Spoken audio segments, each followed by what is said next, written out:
Hey everyone!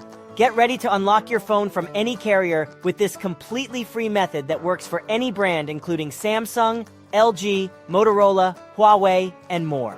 This video is going to show you how to unlock your phone's SIM card network so you can use it with any carrier, anywhere in the world. Whether you're traveling or switching providers, all you have to do is insert a GSM SIM card and your phone will be compatible. So let's get started. Insert a different GSM SIM card than the original carrier.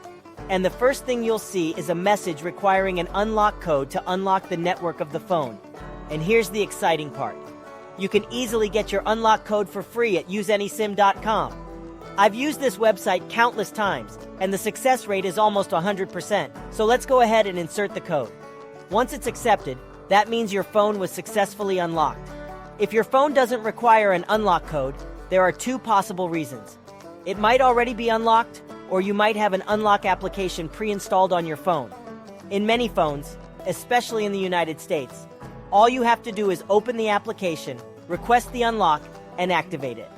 Once you've received confirmation that your phone has been successfully unlocked, the unlock should work.